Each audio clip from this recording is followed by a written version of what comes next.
بسم الله الرحمن الرحيم. اعوذ بالله من الشیطان الرجیم. بسم الله الرحمن الرحیم. الحمد لله والصلاة والسلام على رسول الله و علی آله و اصحابه و من والاه. اما بعد، السلام علیکم و رحمت الله تعالی و برکاته. خداوند تبارک و تعالی رو بسیار سپاسگزاریم و تشکر میکنیم، چون تشکر و قدرشناسی و سپاسگزاری همیشه مایه خیر و برکت، رشد، توسعه، توانمندی و سعادت و خوشبختی بوده و هست و همیشه خواهد بود. لئن شکرتم لأزیدنکم.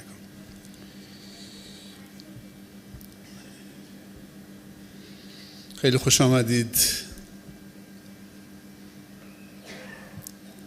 به خانه خدا، خانه امید هر بندی از بندگان خدا.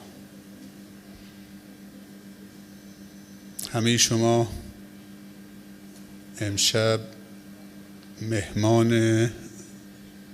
رب العالمین بودید، در خانه رب العالمین حضور داشتید. کریمترین و سخاوتمندترین و بزرگوارترین میزبان الله تبارک و تعالی. شما هم مهمان عزیزی هستید بر این میزبان عظیم و بزرگ رب العالمین. سفره مهمانی هم که خداوند تدارک دیده بود برای بندگانش در خانهش امشب، نماز و قرآن کریم بود. پیامبر صلی الله علیه و سلم می‌فرمایند القرآن معدوبة الله علی الارض. قرآن معدوبه خداوندی در روی زمین هست، یعنی مهمانی خداوند. معدوبه یعنی مهمانی. پس میزبان الله بوده و مهمان شما بندگان خوب خداوند و سفره مهمانی هم قرآن بوده. سبحان الله، از این دیگه بهتر نمیشه. خیلی خوش آمدید، توفیق داشتید، بهتون تبریک میگم.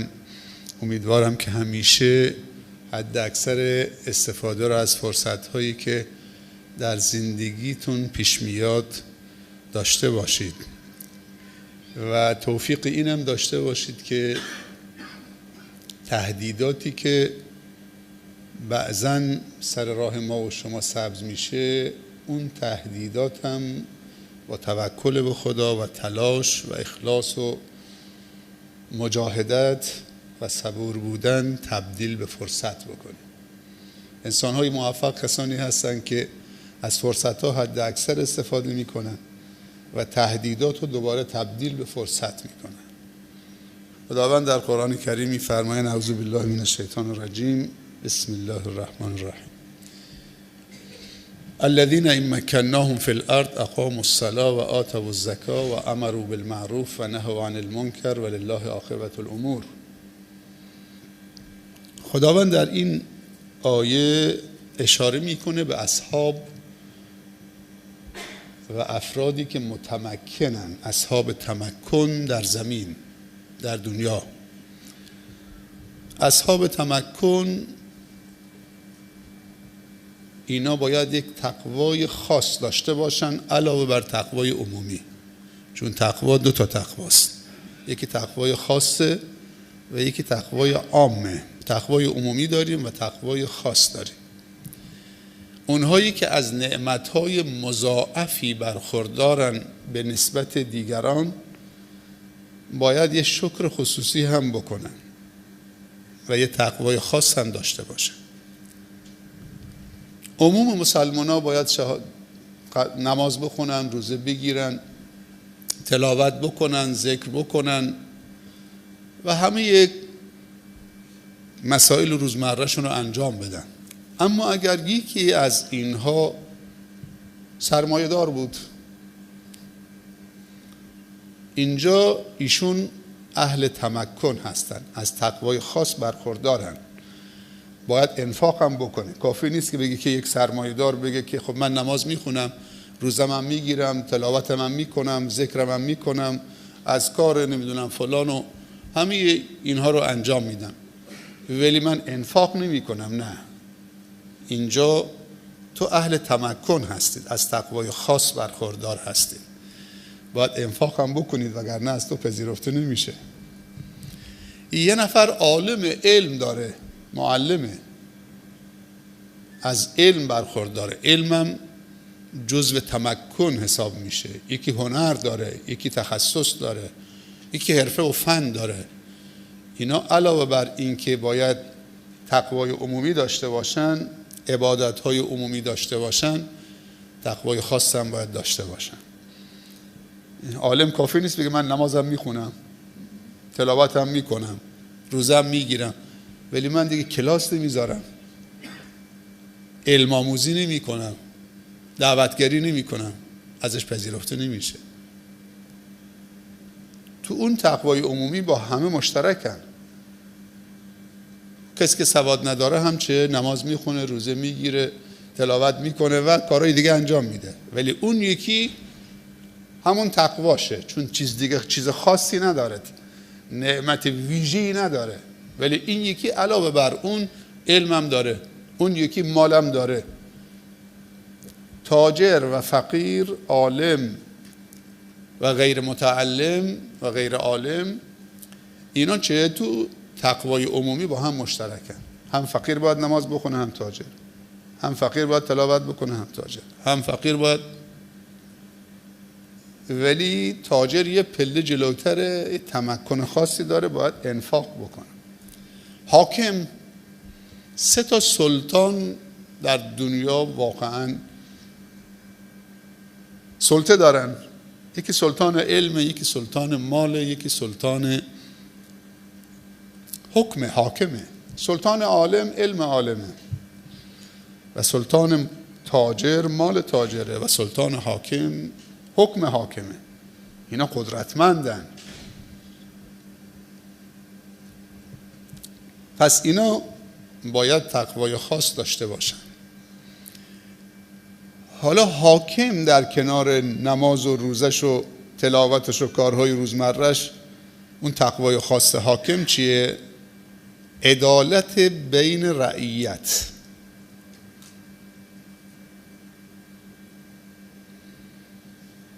و همطور قیاس بگیرید. خداوند در این سوره میفرمایند اعوذ بالله من الشیطان الرجیم الذین ان مکناهم. خوب دقت بکنید، میگه کسانی از بندگانمون که ما اونها رو متمکن ساختیم، با زور بازی خودشون نبود. خوب دقت بکنید، ان مکناهم، افرادی که ما نظر ویژه به اونها داشتیم که اینها تاجر بشن، اینها حاکم بشن، اینها عالم بشن.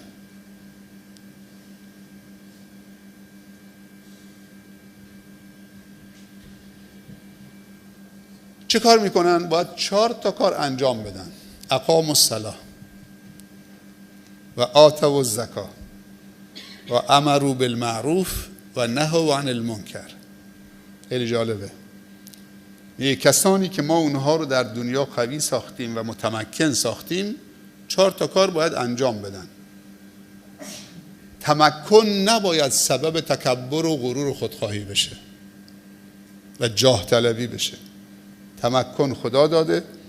این تمکن چقدر زیبنده هست برای بندی از بندگان خدا که جزو اصحاب تمکن باشه، ولی اونقدر خاکی و متواضع باشه و نوازشگر باشه برای جامعه و برای بندگان نیازمند خداوند.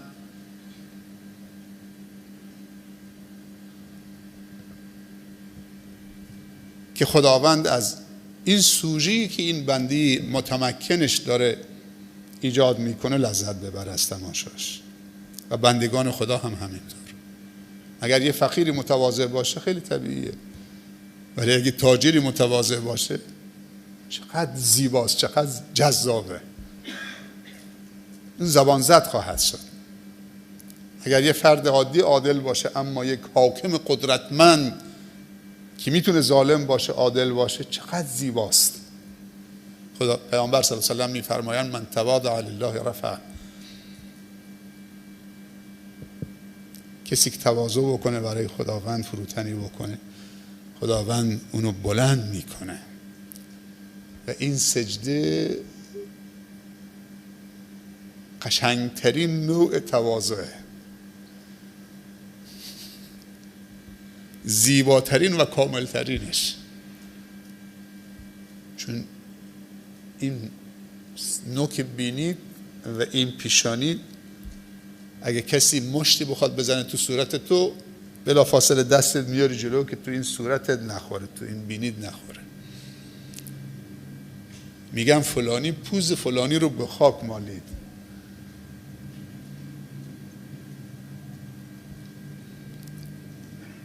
ولی عاشقانه انسان اینو به خاک میماله. ما باید در مقابل خدا از خود بی خود بشیم، بد به خود بیایم، محو بشیم بد پیدا بشیم.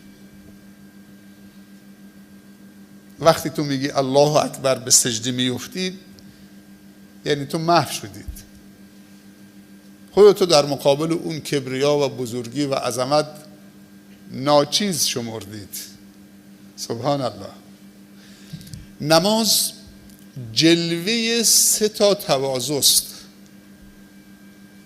الذين ان مكناهم في الارض اقاموا الصلاه. کسانی که اونها رو متمکن ساختیم که اسباب تکبر دارن، بلا فاصله چه؟ میان نماز رو برپا میدارن که اونی که طغیانگره بر اونها طغیان نکنه.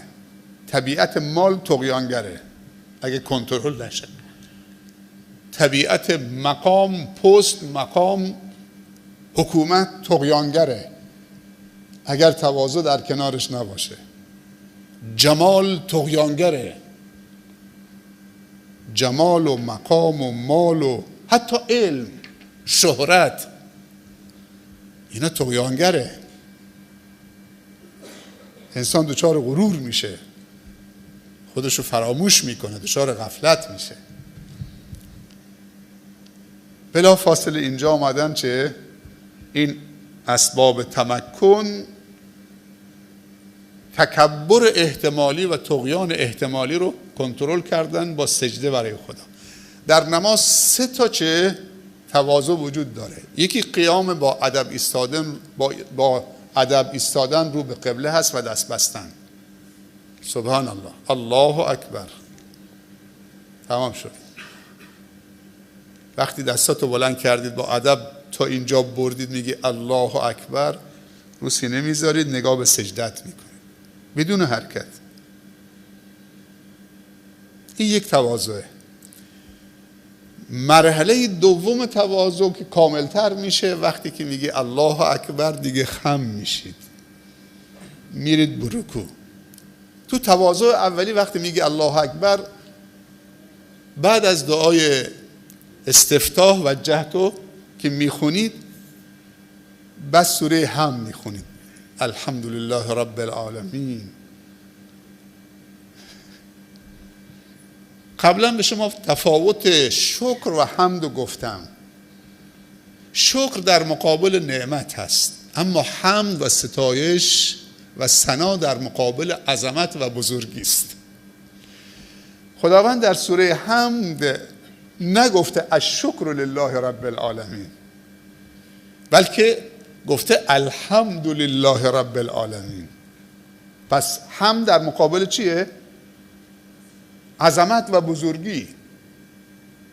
تو در مقابل یک بزرگی که از اون بزرگتر در کل هستی نیست ایستادید.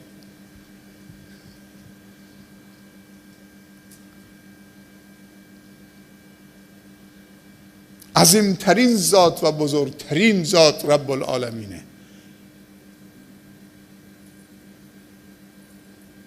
اینجاست که تو بر بزرگی خدا داری به ادب می ایستید. رو به قبله، بعد میگی الحمدلله رب العالمین. بیا با حوری جنت منه برگردنم منت، نهایی مقصدم چون رویت ستار میگردد. چون عبادت 3 تا عبادته.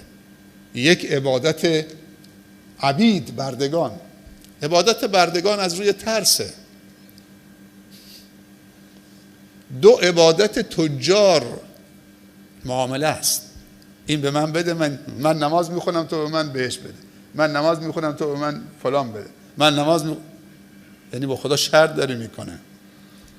این عبادت تجار، اهل معامله هن.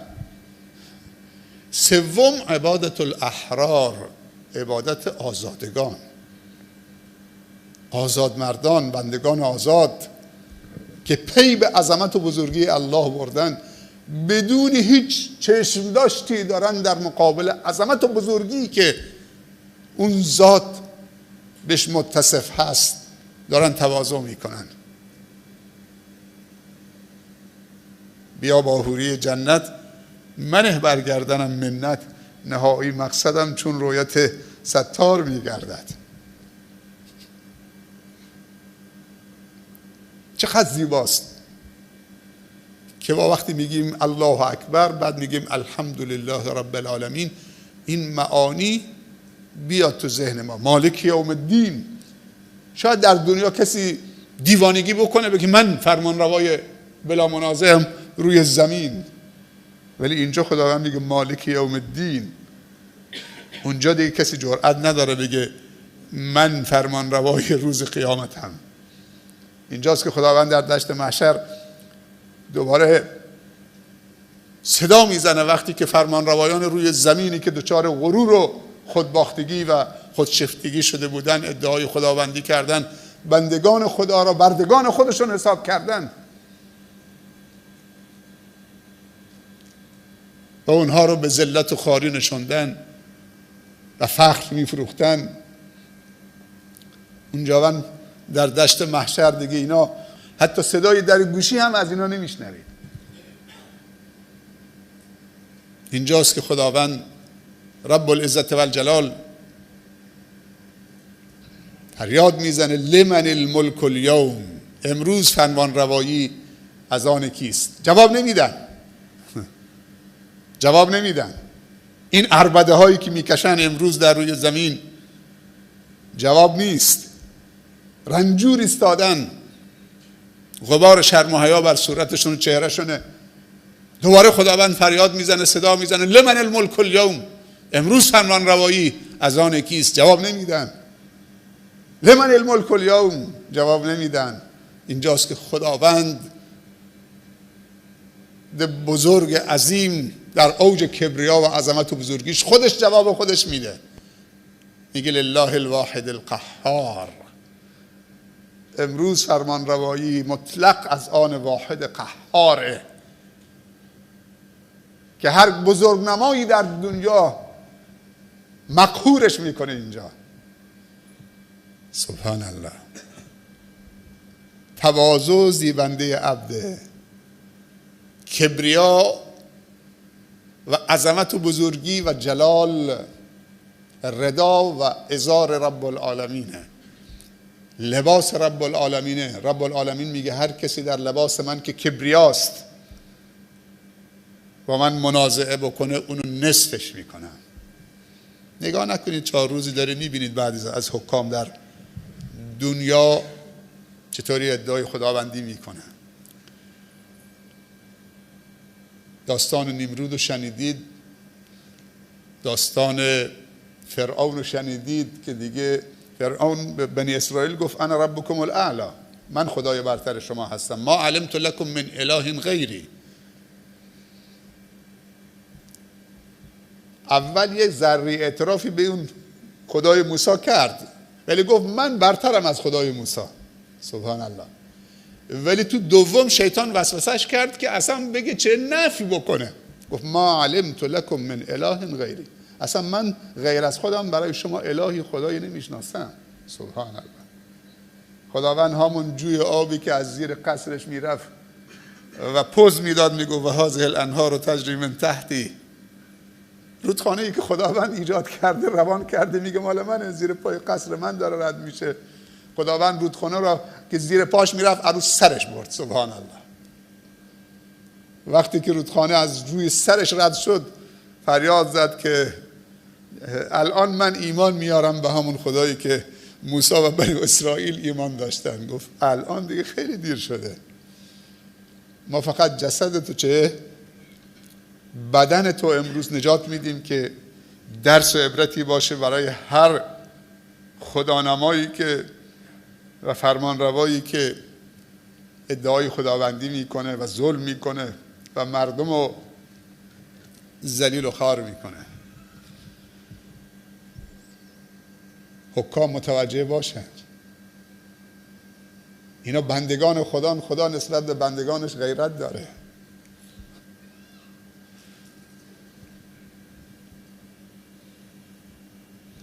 رامسیس دوم، همین فرعونه،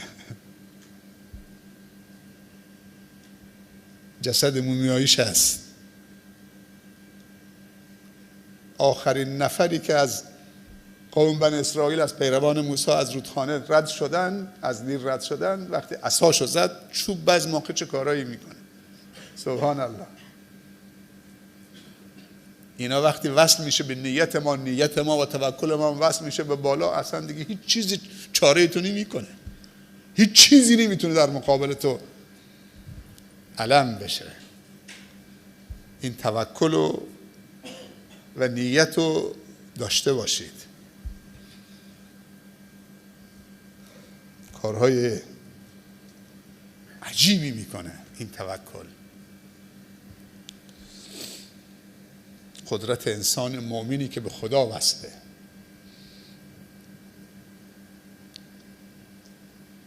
زمین وقتی که از آسمان یا آسمان از زمین، از آسمان، مجموعه آسمان جدا شد، همینجور در حال چرخشه.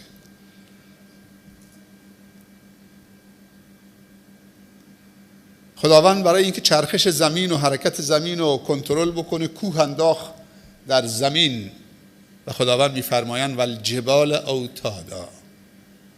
ما زمین رو کنترل کردیم با لنگری به اسم کوه که لایه های درونی زمین و قارات رو از درون به هم وصل میکنه. والجبال اوتادا. اوتاد جمع وتده و وتد به میخی گفته میشه که عرب یا صحرانشینا خیمه‌شون رو محکم میکردن، میخ میکردن، میکوبیدن، به اون میگن وتد. و اینجا خداوند تشبیه کرده کوه به وتد، به میخی که زمین رو کنترل میکنه. سبحان الله. چه قدرتی است تو این کوه. همین اندازه که روی زمینه چند برابر زیر زمینه، ریشه دوانده تو لایه های زمین، زمین رو داره کنترل میکنه. خب خداوند مخلوق قوی تر از کوه هم داره.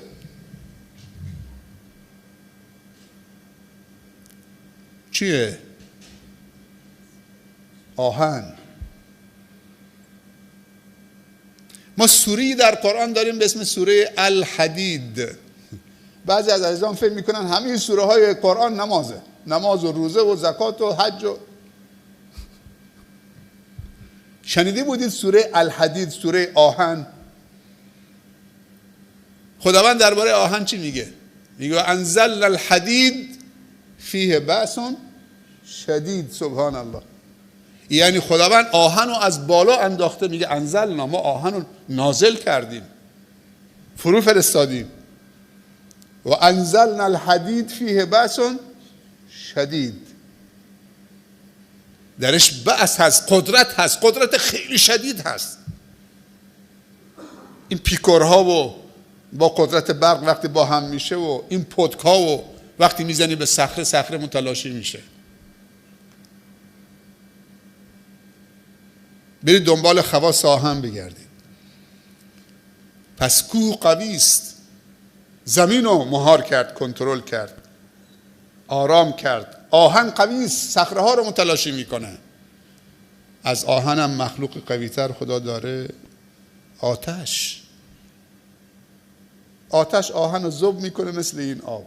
سبحان. روان، همین آهن سخت روان میشه مثل آب، موم میشه تو دست آهنگر، میچرخوندش به هر شکلی که دلش بخواد. سبحان الله. بریم بالاتر، از آتش هم قویتر داره خداوند مخلوقی، آب. این حالا اینجا ظرافتش پیدا نیست، اگه شیشه‌ای بود خیلی ظریف بود. این آب. به نظر شما من یه انگشتم بزنم تو این دیوار، خب ما گفتیم که صخره بعدش آهن، ما میگیم که کوه قوی‌تر از زمینه و آهن قوی‌تر از کوهه، بعد میگیم آتش قوی‌تر از آهنه، بعد میگیم آب قوی‌تر از آتشه. یعنی آب چند مرحله قوی‌تره. ولی اگر من انگشتم بزنم تو این آب خیلی لذتم میبره، شادم میشه، نوازشم میشه، انگشتم هم سر جاشه. ولی الان بزنم تو این دیوار له میشه، خونالود میشه. یا این مش بزنم تو یک ظرف سطل آب، چه راحت فرو میره و چقدر روح و روان من تلطیف میکنه. ولی این مشتو بزنم به یه دیواری، حالا به یه آجوری، به یه بلوکی، اینا همش یا خرد میشه یا خونالود میشه. سبحان الله. این از منظر ما فکر میکنیم آب یه چیز ظریفیه، ولی چه؟ آهن یه چیز خیلی خشنیه، اون قوی تره. اینطوری نیست.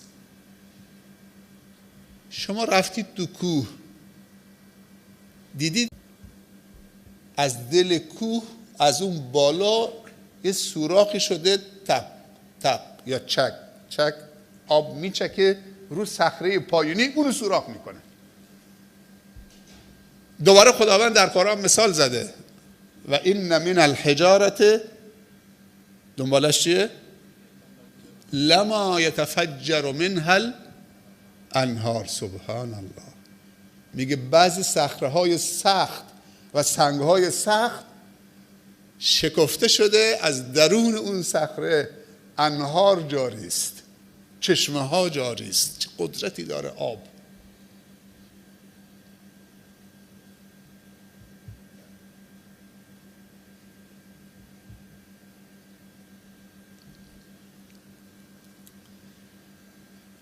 خب پس از آتش قویتر آبه، میریزن رو آتش، سبحان الله، آتش رو خاموش میکنن. بریم بالاتر. از آب قویتر چیه؟ چه مخلوقی است؟ باد. سبحان الله. همین بادی که موهای ما رو نوازش میکنه، این نسیم خنکی که میاد از روی دریا ما رو حال و هوای دیگه میده.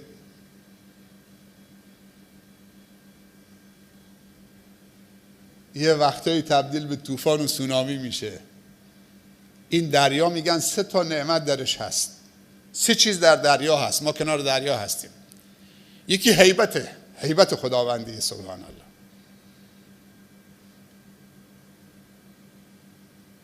دو تا موج در قرآن مطرح شده، یکی موج درونی که دریا رو پاک میکنه، یکی موج بیرونی است که وقتی تلاطم درونی ایجاد میشه اینا میاد رو سطح آب، موج بیرونی اینها رو میذاره چه؟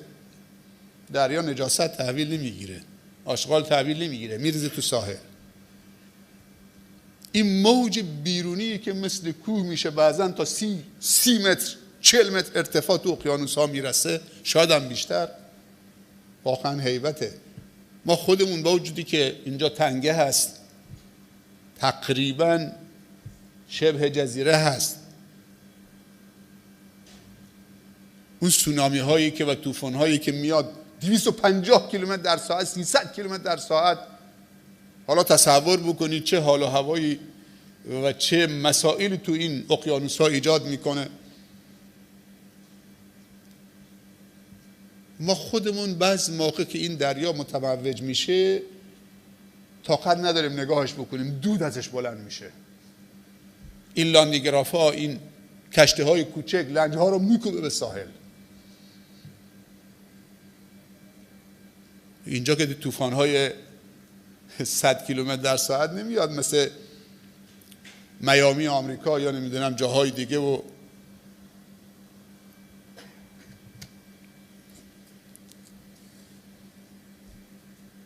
پس یک هیبته، دو نعمته. دریاست دیگه، ذخیره نعمت هاست، بزرگترین و متنوعترین و سالمترین و تازه ترین منابع غذایی است. خداوند تعریف یک گوشت کرده در قرآن، گفته اون گوشت تازه است و لحمن طریا، گوشت ماهی، گفته لحمن طریا، گوشت تازه. سبحان الله. قرآن همه چی توشه. ما فکر میکردیم همش نماز نماز نماز نماز نماز. چه آیاتی تو قرآن هست ما اصلا بهش توجه نمی کنیم. سبحان الله. و سومین چیزی که در دریا هست نوازشه. این نسیم خنکی که وقتی دریا صافه ما میگیم چربونه، چربه، صاف. سبحان الله. تکون میخوره آب. این چشم سیر نمیشه از نگاه کردن به این آبی که صافه. سبحان الله. یه نسیم خنک هم از روش رد میشه، میاد سیبیلات و ابروهات و مژهات و موهات و پوستت رو نوازش میده، چون اعصاب انسان تو پوستشه دیگه. میخوره به صورتت و روحت و جان نواز، روح نوازش میده. سبحانک ما اعظمک. باید بگیم سبحانک ما اعظم خلقک. تو چقدر بزرگی، خلق تو چقدر بزرگ و مخلوقات تو پیچیده و عجیب و غریبن که ما شاید به گوشی از اسرار این طبیعت پی بردیم. امروز در زمان ما در عصر حاضر ماجراجوهایی که انسانها دارن، این ماجراجویی سبب اکتشافات و اختراعات میشه. انسان موجودی ماجراجوست و هر ماجراجویی آسیب پذیره.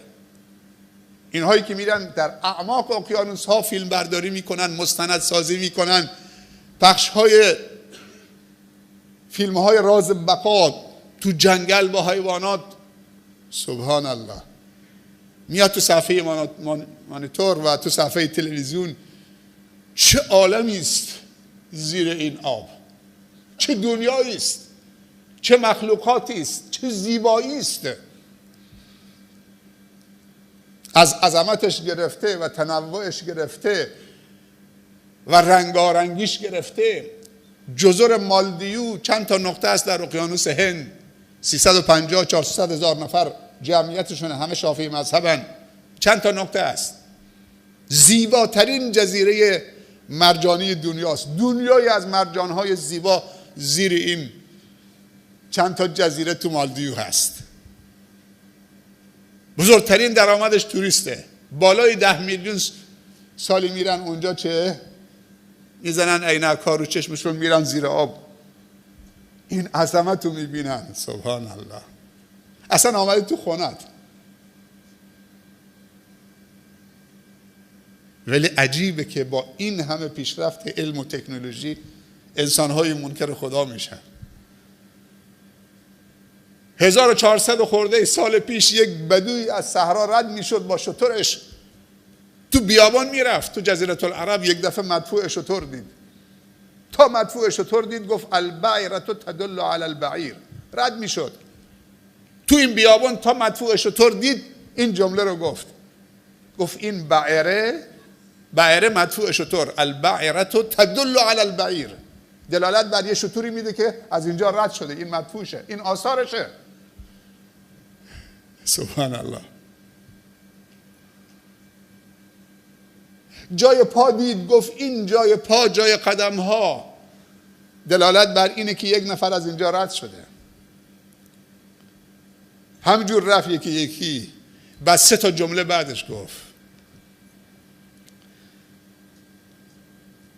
گفت الارض ذات فجاج، زمین با این همه شعبه هاش، شاخه هاش، راه هایی که در درون زمین هست. و الارض ذات فجاج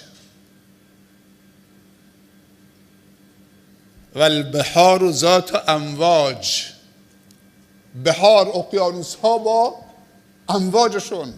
و السماء ذات ابراج، و آسمان ها با ابراجشون، برج هاشون، ابراج آسمانی. افلا یدل علی الواحد القهار، آیا دلالت بر واحد قهار نمیده؟ این پیچیدگی در زمین و در دریا و در آسمان، در صورتی که بدوی صحرانشین مدفوع شتر میبینه میگه چه؟ این دلالت بر شتر میده. سبحان الله. از آب قویتر خدا مخلوقی داره؟ بله، آب همین که خیلی نرمه، همین لطیفه، اگه یک کمی خنک باشه بزنه به صورتت، اعصابت، اگه پاتو بزنید تو بلند بکنید، این شلوار یک کمی بالا بکشید، جورابتو بکنید، پاتو بذارید توی چشمه خنک، دلت خنک میشه، شاد میشید، اعصابت تلطیف میشه. یعنی این قدر قدرت داره. بله.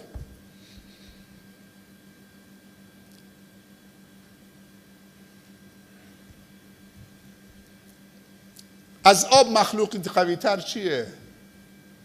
باد.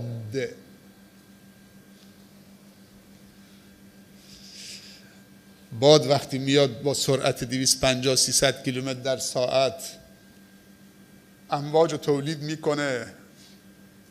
سونامی که چند سال پیش 600,000 نفر یک جا در چند ثانیه بلعید به کام مرگ فرو کرد، تا عمق 10 کیلومتر در ساحل رفت با سرعت 850 کیلومتر در ساعت. در سواحل سومترای اندونزی و 600 نفر رو به کام مرگ فرو برد در یک چشم به هم زدن. سبحان الله. اون قدرت نمایی خداوند توسط آب و باد بود. و زلزله در اعماق اقیانوس. سونامی وقتی رخ میده یه زلزله انفجاری میشه در اعماق اقیانوس، بعد باد و آبم اینجا دخیلن، اون مواد مذاب رو وارد آب میکنه، بعد گداخته میکنه، آب و داغ میکنه، به جوش میاره، بعد سرازیر میکنه. سبحان الله. 9 رشته رو خورده ای یه انفجاری در اعماق اقیانوس به وجود آمد. یک دفعه سبحان الله همه اونهایی که کنار ساحل رفته بودن خوشگذرانی با لباسهای خیلی اصلا اوریان نیمه اوریان غافل شده بودن، یک دفعه آب اون ساحل مکیده شد رفت توی زمین. همه کنجکاو شدن برن آب ببینن این آب الان بود کجا رفت. به جایی که فرار بکنن رفتن به طرف آب. وقتی رفتن به طرف ساحل، یک دفعه پرت شد اون آبی که مکیده شده بود با اون مواد مذاب 15 متر 17 متر در هوا. بعد با سرعت 850 کیلومتر در ساعت آمد 10 کیلومتر در ساحل. سرعت هواپیما 850 کیلومتر. هواپیما وقتی که بلند میخواد بشه رو باند حداقل باید 300 تا 400 کیلومتر سرعت داشته باشه که این اجسام و اون وزن رو بتونه بلند بکنه. سبحان الله. حالا این سرعت این طوفان که پشت این آب بوده 800 کیلو تا 850 کیلومتر در ساعت بوده که تا عمق 10 کیلومتر میاد تو ساحل و کشتی های چند هزار تونی رو بلند میکنه، رو دستش میذاره، میاره رو روستا میذاره. سبحان الله. تو عمق 10 کیلومتر. برید بخونید، سرچ کنید، برید تو اینترنت. سونامی هایی که در دنیا رخ میده، همین سیل اخیر خودمون، اون سیل دروازه قرآن شیراز که خیلی کوچک بود، چطوری ماشین ها اگه آب 20 سانت زیر ماشین بیاد 20 سانت تا 25 سانت اون جرم سبک میشه. همین آب ظریف جرم سبک میکنه میاد رو آب، دیگه تو کنترل نداری، نه فرمون در اختیار تو، نه ترمز نه ترمز دستی. خدا هر لحظه میتونه فرمون از دست تو بگیره، خودش رانندگی بکنه.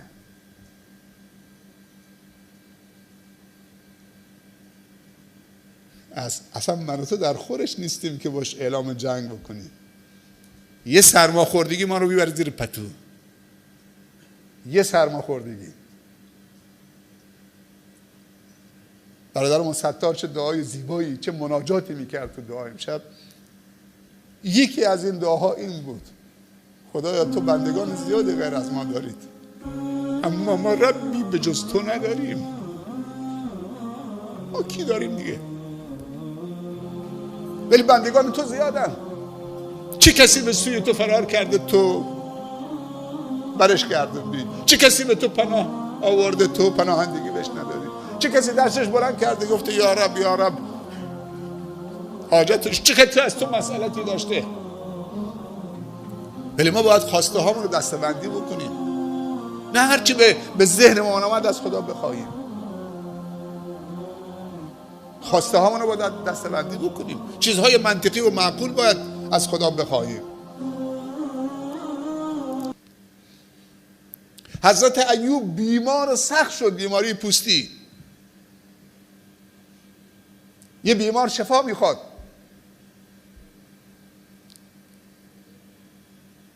گفت بارالها انی مسنی الضر و انت ارحم الراحمین. درسته؟ گفت بارالها، دردشو گفت ولی نگفت دوا بهم بده. سبحان الله. دستشو بلند کرد، بیماری پوستی، اگزیما و گال نمیدونم فلان و هرچی که مثل سر سوزن گداخته شده این شیمی درمانی تو بدنش بوده. دستش بلند کرد گفت بارالها من آسیب دیدم ولی تو ارحم الراحمینی، تو به بندگان ظلم نمی کنی، تو ارحم الراحمینی.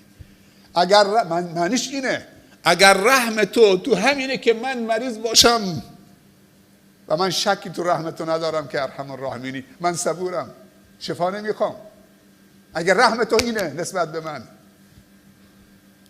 حضرت یونس تو شکم نهنگ بود، زندانی شد. وقتی در شکم نهنگ قرار گرفت یک دفعه به خود آمد. خداوند مأموریتش داد بره پیش قومش، اونها رو ارشاد بکنه، هدایت بکنه.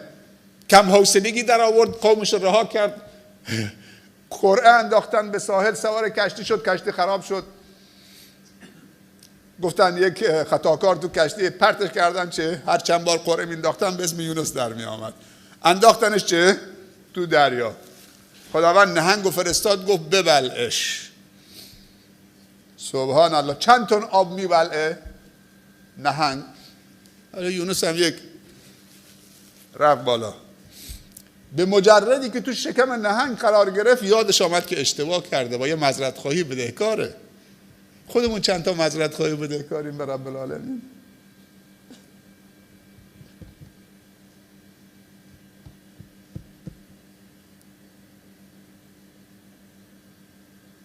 اون خیلی بزرگواره. اگه کسی گفت بارالله من معذرت میخوام دیگه، به جایی که گوشمالش بکنه نوازشش میکنه و هدیه هم بهش میده. فاولئک یبدل الله سیئاتهم حسنات. نه تنها گناه تو میامرزه بلکه گناه های 50 سالت هم تبدیل به حسنه میکنه، به پاداش میکنه برات. از این دیگه کریمتر، بزرگوارتر، سخاوتمندتر چرا نمیریم طرفش؟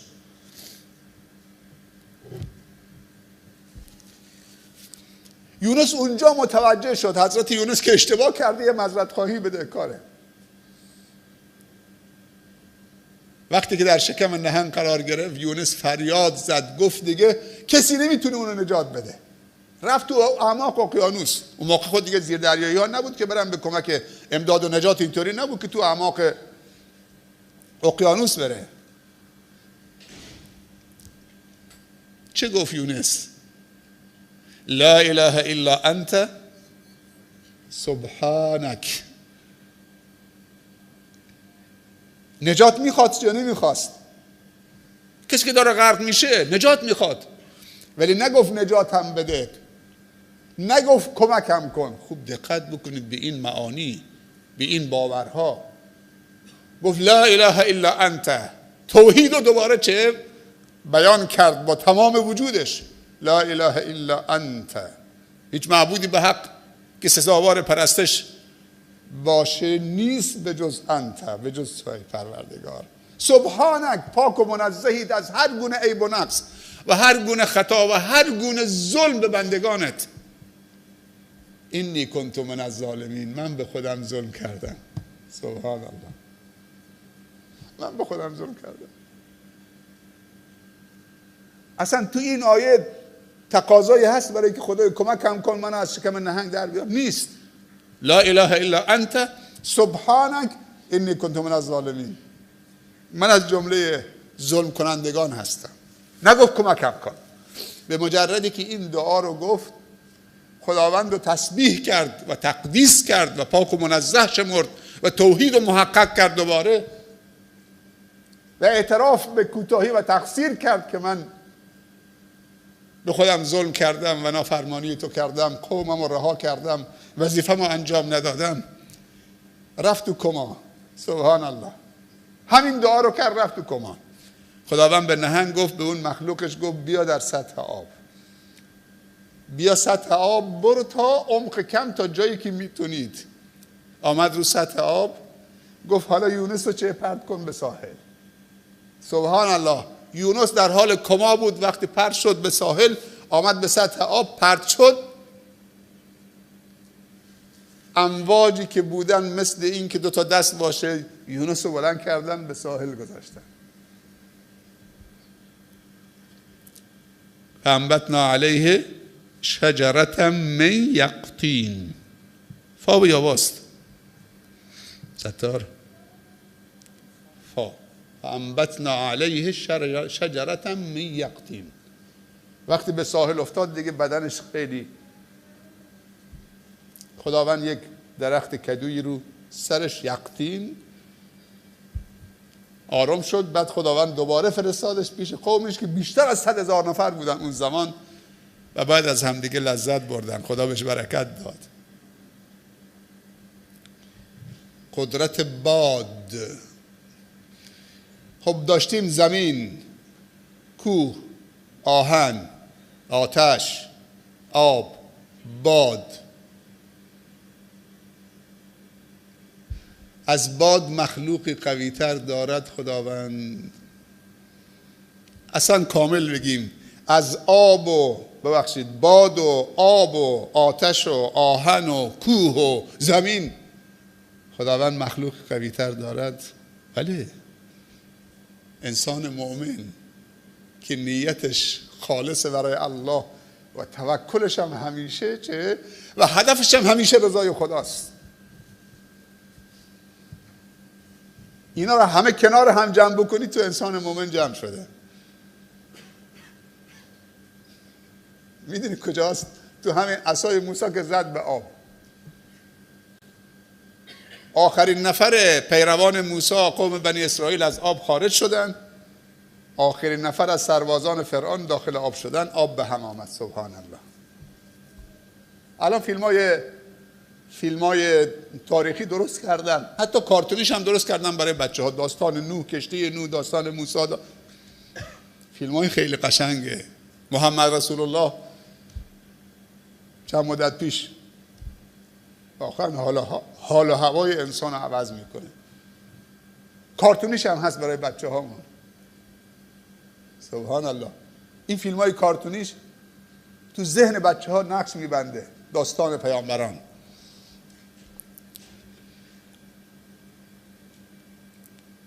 کارش بریدنه، حلقوم اسماعیل رو نبرید.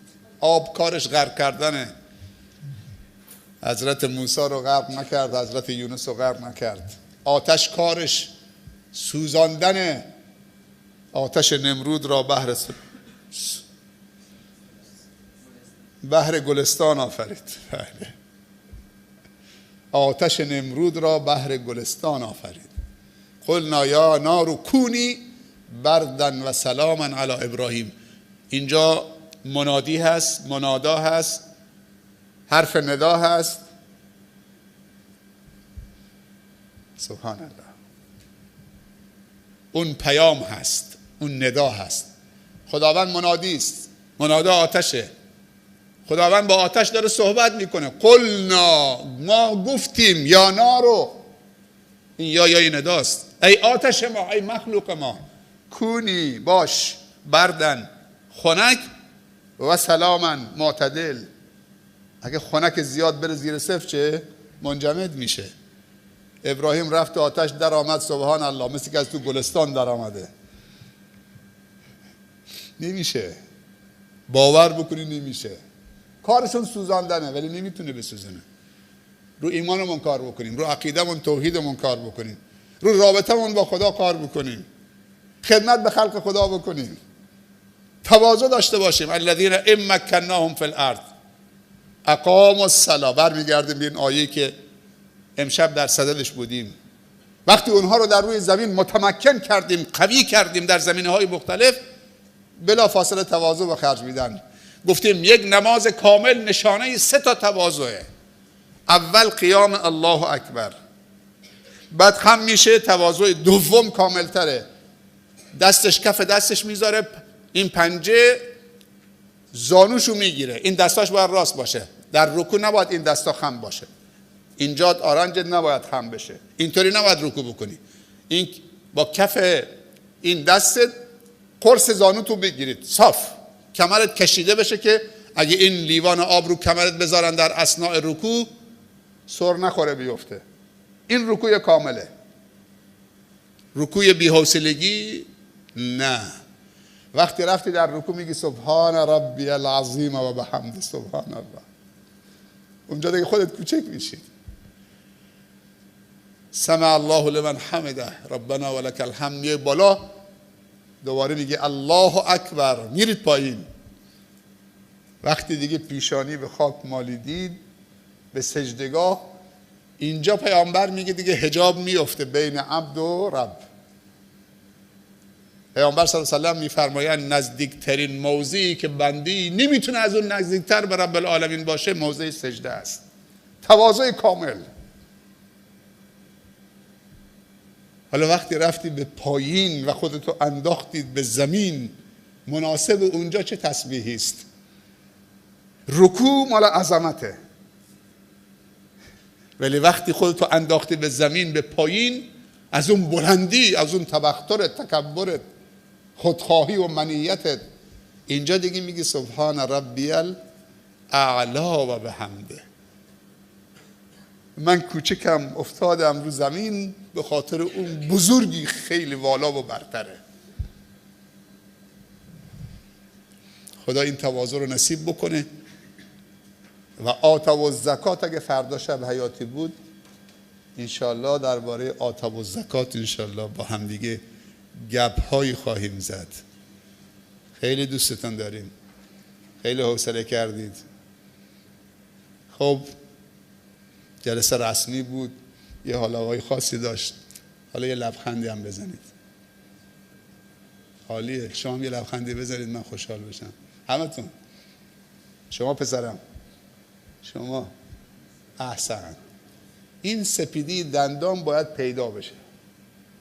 لبخند، تبسم زمانی که این سپیدی دندان پیدا بشه. سپیدی دندان هم جزو عورت نیست. احمد الان دیگه لبخنده اصلیشو الان زد. این نیمام الان داره لبخنده اصلیش میزنه. خیلی عزیزید، همتون رو به خدا میسپارم. اجرتون با خدا باشه. جزاکم الله خیرا. از حوصلتون تشکر میکنم. التماس دعای خیر از همتون دارم. خدا یار و نگهدارتون باشه. و آخر دعوانا ان الحمد لله رب العالمین.